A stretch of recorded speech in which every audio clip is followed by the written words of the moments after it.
भैया हो एक जानी अपना फौजी पिया फोन करके आ कहत कि ये राजा जब छुट्टी लेके घरे रहुआ आवत तनी तो हमरा के एगो फेयर लवली कैंटीन से ले आइम ना। आ कैसे कहतरी आ कौना भाव में कहतरी ये भैया।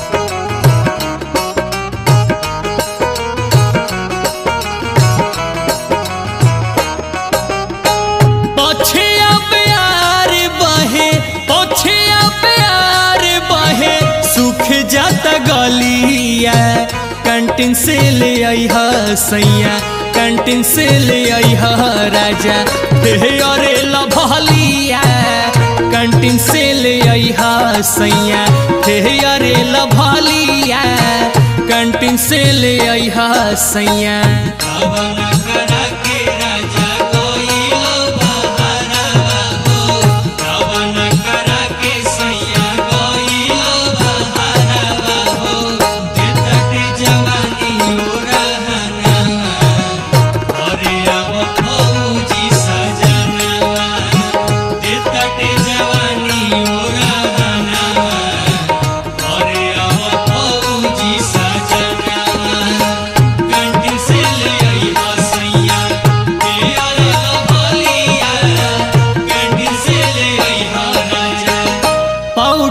सेंट चाहे सुपर बासमोल हो, सुपर बासमोल पिया सुपर बासमोल हो, यह सब ले हवा तारा सैया बकलोल हो, सैया बकलोल सुना सैया बकलोल हो। ए राजा पाउडर या सेंट चाहे सुपर बासमोल हो, यह सब ले हवा तारा सैया बकलोल हो।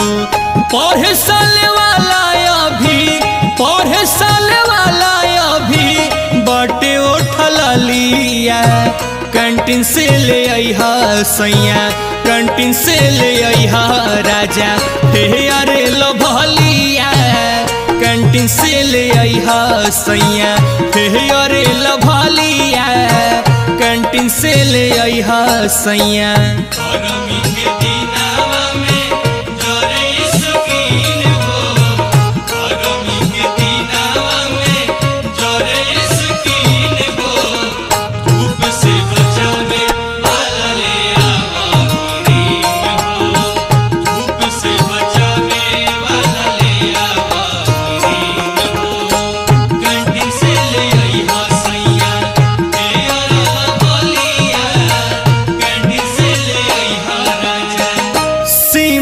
चहल जाला नौकरी तू करे, नौकरी तू करे सैया नौकरी तू करे, बात नहीं माने देवरा रहेला जे घरे, रहेला जे घरे राजा रहेला जे घरे। सीमा पर चहल जाला नौकरी तू करे, बात नहीं माने देवरा रहेला जे घरे।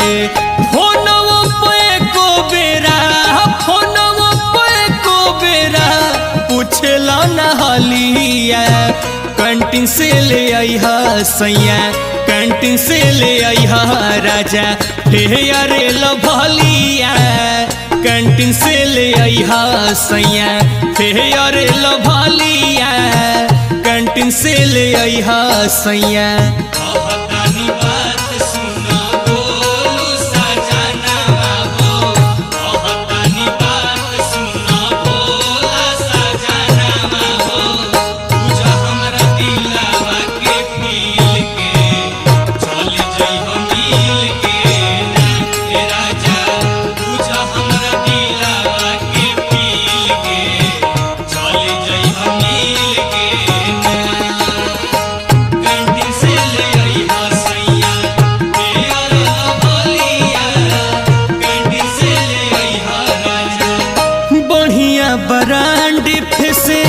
वास किन ले आई।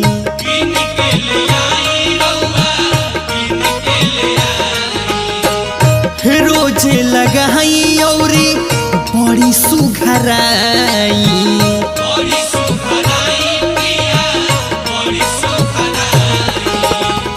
बढ़िया ब्रांड फेसे वास किन ले आई। रोजे लगाई औरी बड़ी सुघराई।